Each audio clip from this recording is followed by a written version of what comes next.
All right, and we are now live. Hi, Word. I'm Gregory Sullivan. I'm with New Underground Music Blog. Today we have super producer Sap with us. What up? Sap produced Mac Miller's Donald Trump. He's produced for The Game, Tyga, basically everybody.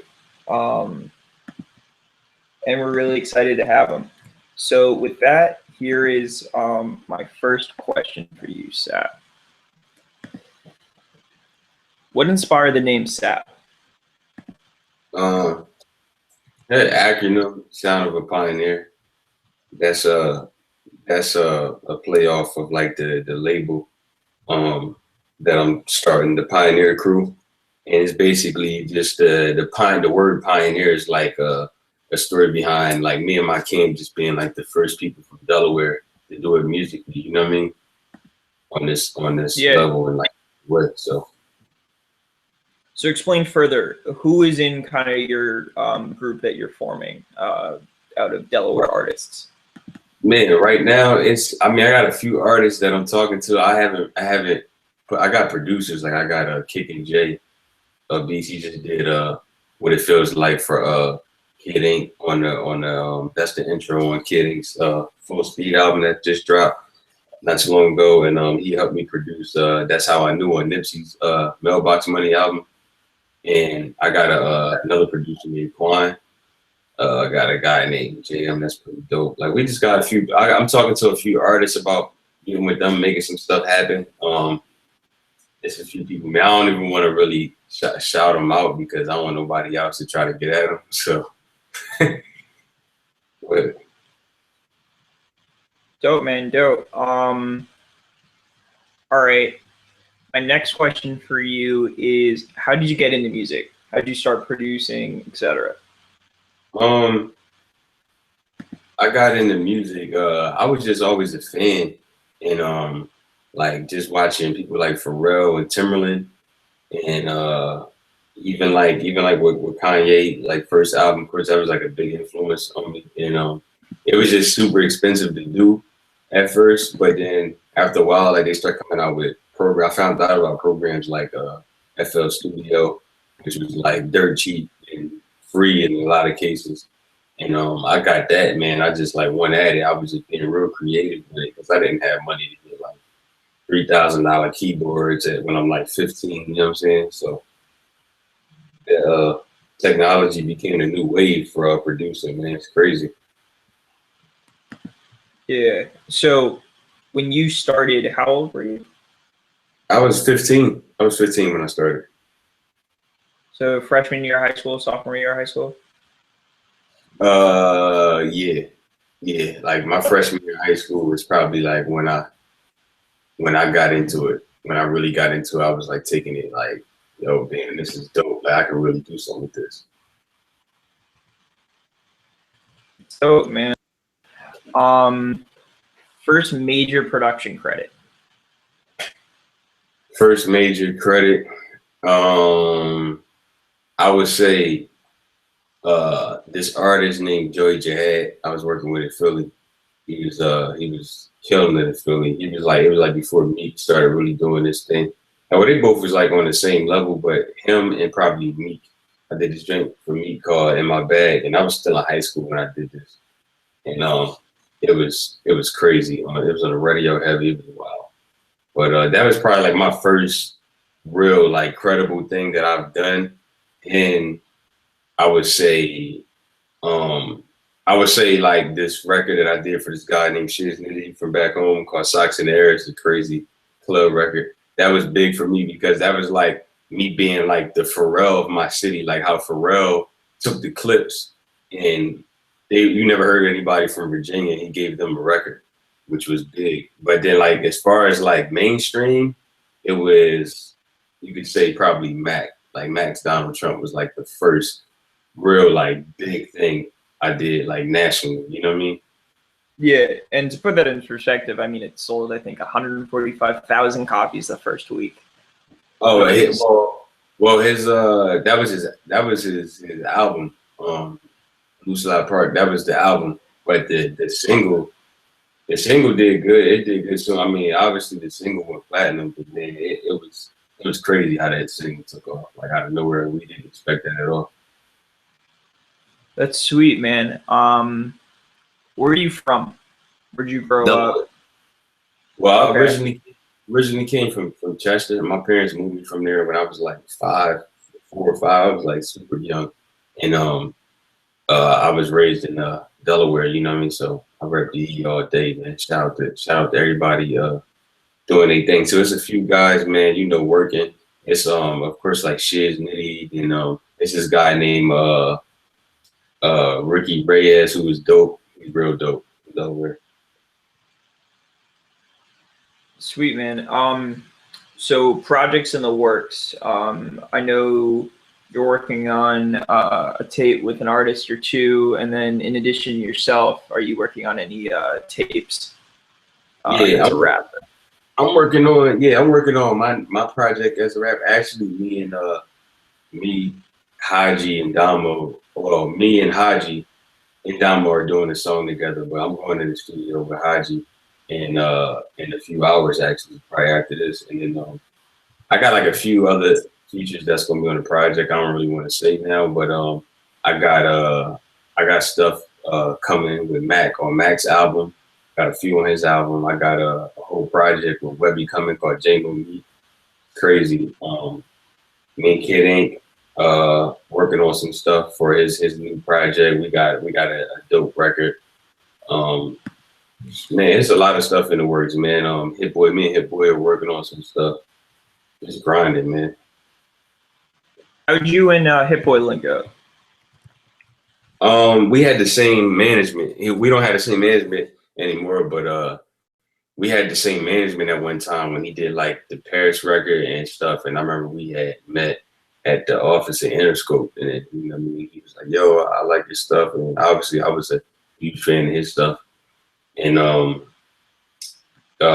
he ended up going to Rock Nation, and but he has his label HS87 signed to Interscope, and I ended up working with Audio Push, who was signed to him, and you know their shit is crazy too. It sounds crazy, and that's how we linked up. Basically, I got his attention doing stuff with them. You know what I mean? It was just like it's a major look just because everything he's done musically, how his shit is, how he thinks of everything is dope, man. He's a dope dude to kind of just like sit with and just listen to what he do, just learn from, you know what I mean? Especially all the games he done got from like Kanye and Jay, you know. So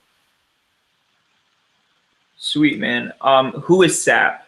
Like kind of like who are you as a person? What else makes you up besides the music?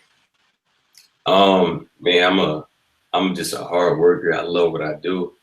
Uh I'm big on finding roots in anything. Like anything that I want to do or that I'm interested in, I always want to find the pure how it started. You know what I'm saying? Just because I think that's super important that knowledge that rooted everything that we see today. Also, I'm a big movie fan. Like I'm a big movie guy. Like anybody that knows me know I can watch like 20 movies a day, man. I'm just that type of dude. And I like to build my music around that. But I'm pretty laid back, man. I'm just in the art, man. Just period. I'm not a dude that goes out to the clubs and stuff like that. That's not my thing. I don't even smoke weed, none of that. So, That's dope. What do you attribute your success to? um, I don't know, man. I'm still building, man. I just really to people who support me. Um, You know, I don't have any kids yet, so I'm like really just my family, man. People who supported me, my parents, like just from day one. And I got homies that I came up with. They supported me and just believed in everything I did. It's unreal to see stuff unfold and how it is. It's crazy. I'm excited, man. But yeah, I would say just to those people who believed in me since day one. People who didn't believe, people who like, oh man, it's not gonna happen. They see it a certain way, but I understand. I don't hold nothing against anybody. I understand people got their own past and they see things different. But I'm just here to show folks the vision, man. Show folks that Delaware got talent. That Delaware can have some of the biggest superstars, biggest stars in the world. You know what I'm saying? Just as much as New York or LA or anywhere else. Yeah, precisely. Most unique experience. I mean, let's do like fan wise. Like, have you been on tour and something crazy happened, or just Never, most unique experience? Period. never been on tour. I'm looking to do that hopefully sometime this year. I heard the experience is crazy, but as far as like a unique experience, man, not too well. Like I said, I'm pretty laid back, so I don't put myself in like certain situations where I'm going to experience anything super rare, especially being from Delaware. You know, like but it's I would say um of course with an artist like when I was with Mac, when I worked with Mac, um it was a dope thing. Like when I worked with Mac, when we did Donald Trump, it was crazy how fast he wrote that song. You know what I'm saying?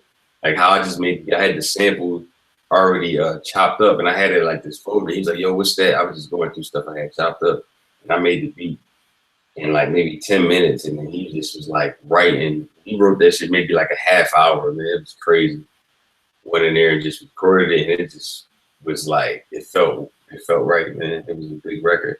And another thing too, I remember when I went it's certain records that I produce and I don't think people really like be paying attention like that. Like sometimes you think they sleeping on them. But I remember I was in like Brewster, New York, and this dude was like, yo, you sat right. You produced Freddie Gibbs and Problem song 187.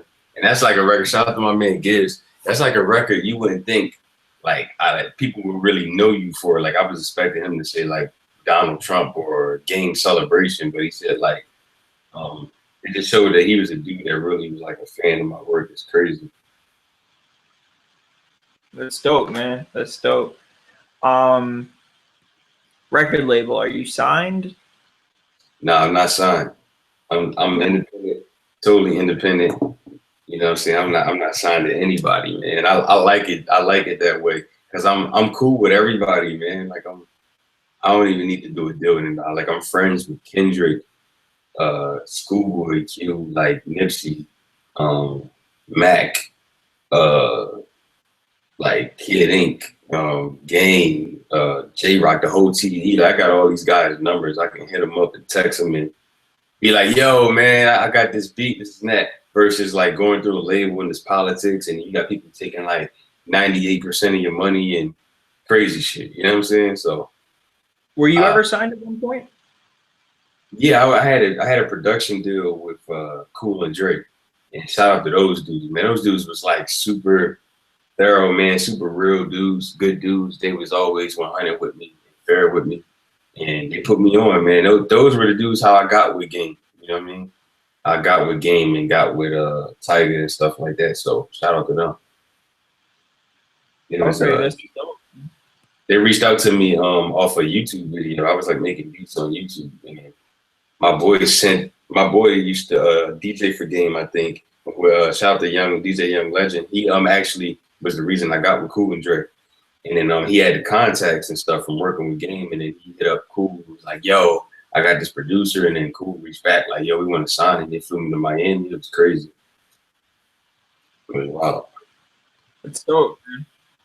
Word. That's dope. So, as an artist, are you like, you produce and then you also rap? You're not signed as a rapper either? Nah, not signed as a rapper. I would. My plan is to get as many placements as possible for not only myself but people that's on my crew, and then go to like a record label. Like, yo, I would have them back, like kind of what Rockefeller did with Def Jam. You know what I mean? Like rather than being like signed to under a label, I'd rather have a label back in my company financially. I wouldn't want to just sign under somebody. Like, nah, I'm cool. That's dope, man. What can we expect from you this year? Production wise and both lyrically. Like I said, I got a project coming out. I got like my project, I don't know what I'm gonna name it, but I got like some dope features on there. I got like a few people from Odd Future. I got Game on there. Me and Mac Miller doing a song together for the project. I got me and Rome Fortune talked about doing something. Um, Dave East, who's out of Harlem, Nas, new artist. He's the shit. Then as far as production, I got stuff coming with Kid Ink, Nipsey. I got a joint on Nipsey album that's crazy. Um, Mac Miller, of course, Webby, um, man, of course, Odd Future. Uh, I've been working with. I know I got a session with. I'm supposed to get with Ray Shrimmer. In like a few weeks. Just a lot of stuff, man. It's random. It's a new thing every day. That's dope, man. That's dope. Yeah. Ray Sherman is really eardrummers backwards, which I find really unique. Yeah, yeah. That's Mike Will's artist. Shout out to Mike Will. Yeah, they got some hits, man. They killing it. That's dope. What else do you do besides music? Nothing. That's my life, man. If I'm doing something, music to me is so deep as far as like all the aspects and different like things you can do with music. It's like it takes up enough time in my life for me to be so occupied with it until I'm tired and until I go to sleep and then wake up and find something else to do with music. I mean, like I said, I'm like a movie guy. I like to chill and watch movies and stuff like that. And I just like to learn from people that have been in the business for a minute. They give me game. But it's a lot of stuff in music. Music ain't just a beat.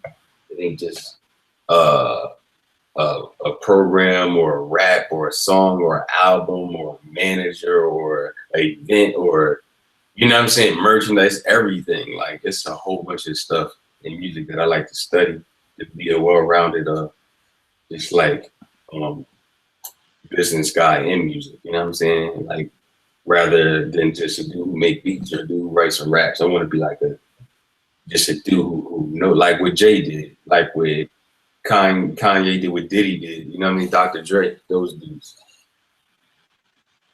Yeah, that's dope, man.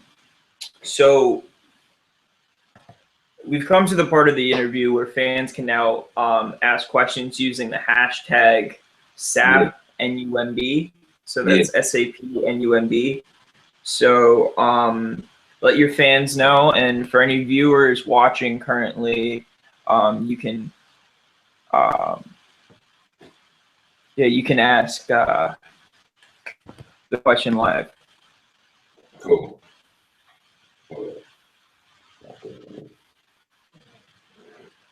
All right, sweet. So we'll wait a minute for those to come in. While we wait,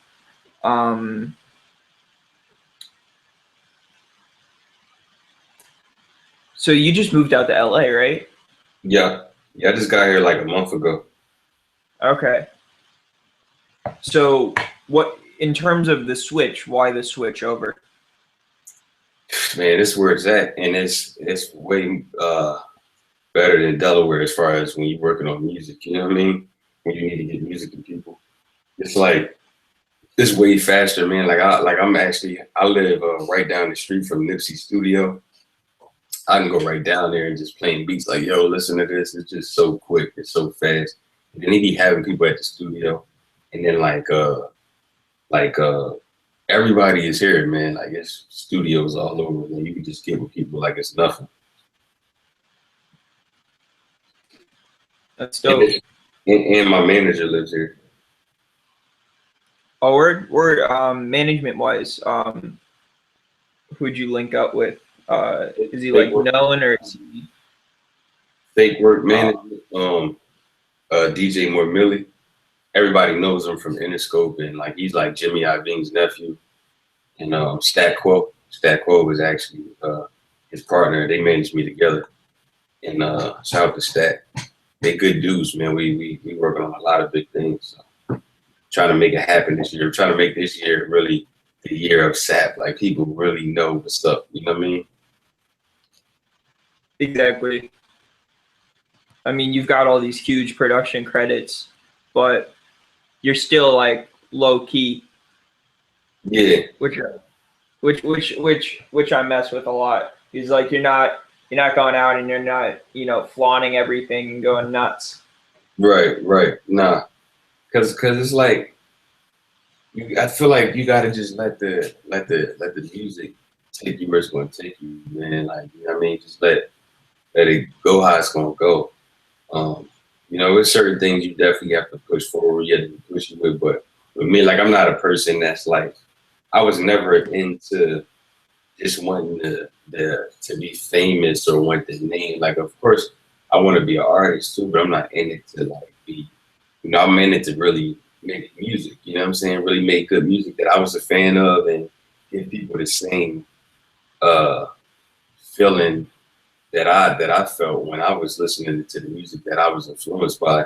And that's why I don't really tag my beats or anything like that because people like Pharrell and Timberland, they didn't tag their beats. Like when you heard a Pharrell beat, you was just like, oh shit, who made this beat? This is crazy. You wanted to look it up. You know what I'm saying?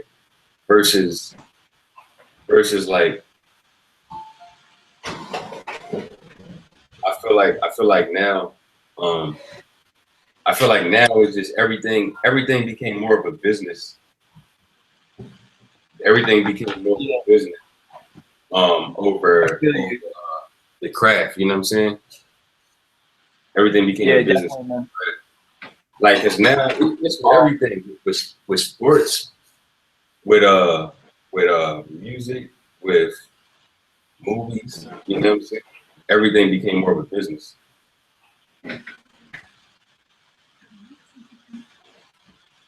Yeah, I feel you on that, man. Definitely. Um,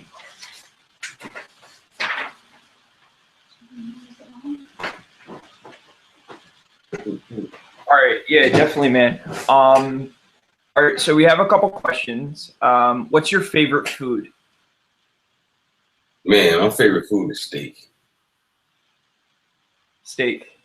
Yeah. Why is it? I don't know. This shit is good, man. I love steak though, but like pizza, of course. Like I don't think nobody hates pizza. Um, uh, Man, it depends where I'm at too. Like, cause when you come to LA, man, your food, with your preference in food start changing, man. Cause it's different than the East Coast. Like you can't really get. I don't know, man. Like I like the East Coast pizza better than LA pizza. You know what I mean? Like, Yeah. there's something about it. You know what I'm saying? Like LA got some good like seafood. Though. Like we talking about like fish tacos and all that, man. It's incredible out here. But um, I think it all depends where I'm at. That's all. In LA, my favorite food is like I like this spot called Fish Dish, and there's another spot called Cha Cha Chicken that's real good. All right, sweet, man. What? So Marcus the blogger wants to know what VSTs do you like to use, and do you plan on dropping any drum kits? Um, I don't know about dropping any drum kits. I'm not sure. I haven't. I feel like I haven't done enough beats out there to drop drum kits. I don't want to be people to be shining with like my shit before I do. But like as far as VSTs, I like Nexus. I like Omnisphere. I kind of keep it simple. Nexus or Omnisphere because I sample a lot, and I'm a dude who like I'm big on like those vengeance type of loops and stuff, like those factory and royalty free samples, and I like to like strip them down and slow them down so much to where you don't even like notice what's going on and just make my own sound out of it. Because I feel like everybody has the same sounds. It's all about how you use it. You know what I mean? So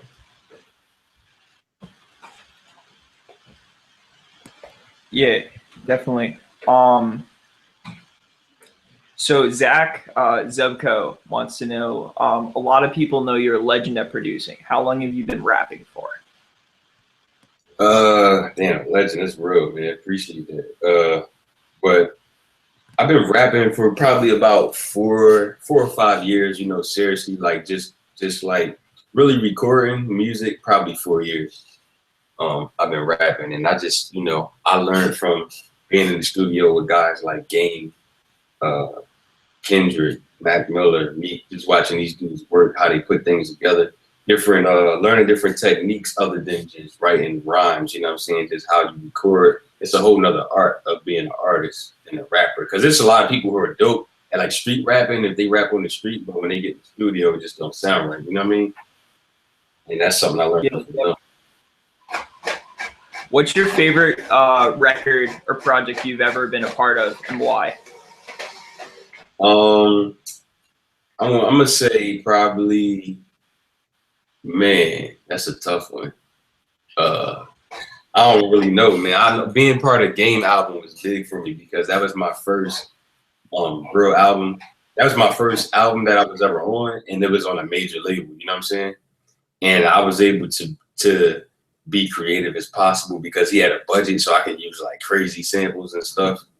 And then Game was just real open to my stuff, man. Like when I did the Holy Water beat, I remember I went and played that for Game. He was just like, that probably was it. Probably Holy Water was like my favorite record that I produced, and I'm like, damn, this is crazy. Like I went in the studio, played it for him, and then he was just like, everybody in the studio went off.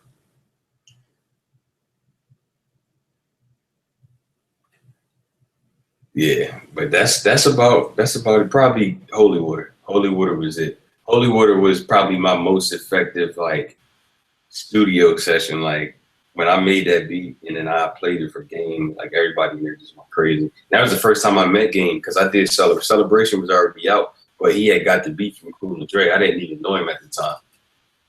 So when he met me, he was just like, oh, it's crazy. That's dope.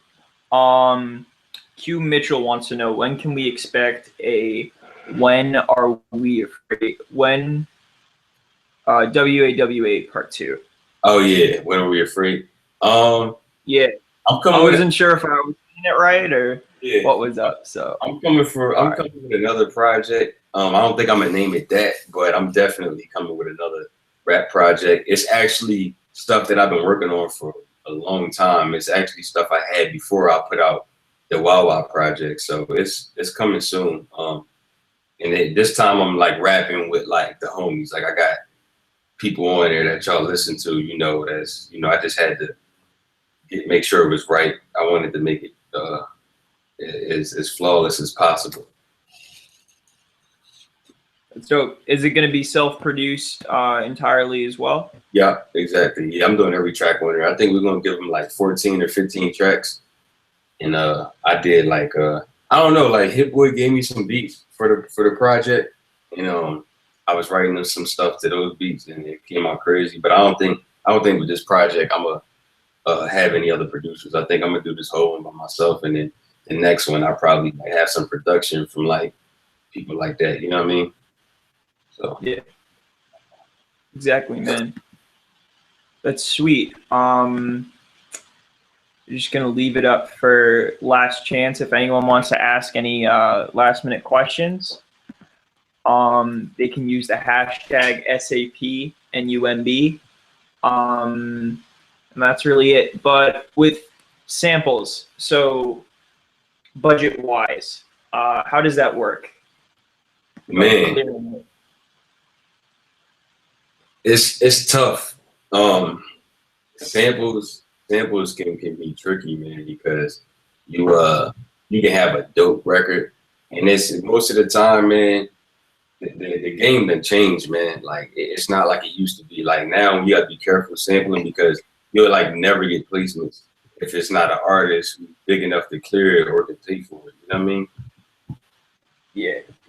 So it's kind of like, you know, you got certain artists that don't want to use samples, you know, and you got certain artists that are just keep it like, man, I'm not trying to pay for it, this and that, instead of making a hit record versus like another type of artist. They're willing to pay if they feel like it's good music or it's a hit or it's a big record, they'll pay for it. But some people are like, nah, man, I'd rather just rap off these VST 808 beats all day. And not pay for no samples. You know what I mean? I get it though. I get it. see the problem with that is I feel like that's what's missing in hip hop, the art of finding a sample and making it unique and sound your way. And that's what made people music sound different. Because people didn't always sample from, like, people sample from different artists. There's so many artists to sample from. But when everybody, I'm sure it's millions of people who got the same VSTs, and it's only so different your sound can be. Yeah, there's only so many piano sounds. There's so many, hard trap melodies out there.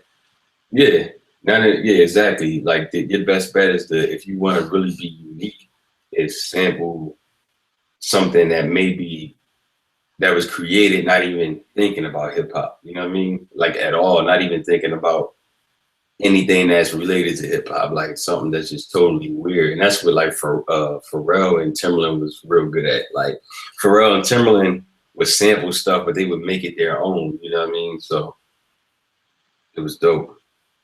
Just like how Timbaland did Missy's I Can't Stand the Rain, like how he flipped that was crazy. Yeah. That was insane, man. Yeah. So it's really like down to budget wise for samples. Yeah, definitely with these days it's down to budget. Like you can get you gotta go through the label and everything. But as a producer, you don't have to pay for that. The artist has to pay for it, right? Yeah, exactly. Exactly. The artist pays for it, and well, the label it comes out of the artist's budget to the label. So technically, the label pays for it. But if the artist doesn't have a big budget, it doesn't work. You know what I mean? They're like, I can't use this. We can't clear it. You know. But if you like producing for like Drake or over somebody, I'm sure they clear it. Yeah. I know that's a big issue with like the Beatles and stuff too. Like the Beatles typically don't like their stuff sampled, so they won't clear it. Yeah, yeah. It's a lot of people who I heard Lana Del Rey doesn't clear anything either. Because I mean, I get it though. When you really think about it, it's like if you got music that's really like good and incredible, it's like why would you want somebody sample it and kind of ride your wave of a history that you built? It's like you got this song that's going to be relevant forever. Like what's that song Journey, like that Don't Stop Believing song? You know what I mean? Like that song's gonna be relevant forever, and it's like they're not gonna let nobody sample that. I mean, I wouldn't. Why? Because so somebody can so they can have like a hip hop version of it or whatever, or this other version that's watered down, and they get to get all the benefits from it without. It's crazy. It's like I would definitely. It's smart to not have people sample your music because it kind of tarnishes the unique thing about your sound. You know, once they like so many people in hip hop that ran through James Brown music is crazy, but it's dope. But it's like, you know, I remember when I used to hear hip hop stuff, like I heard James Brown stuff through hip hop before I heard original James Brown stuff when I was a kid. And I used to hear James Brown after the hip hop, like, yo, James Brown stole this beat from Biggie. You know what I mean? But really, it was around. So that's crazy. Yeah, that's a big thing because like the newer, like younger people that are younger than us, they don't know. So if somebody sampled a song and it's like they get all the credit for it, it's kind of like it can potentially wash away the other record. It's crazy. Yeah, I know that one thing with sampling, I produce as well. One of the biggies with it is sometimes if you sample something and pitch it towards an artist, it'll kind of grab them and they'll have that emotional attachment to it. Like I know with artists who are fans of rock, you go into some of their stuff and you pick out a beat, or you pick out a song and you sample that, it has that emotional attachment, which is another big part of sampling as well. Right, exactly.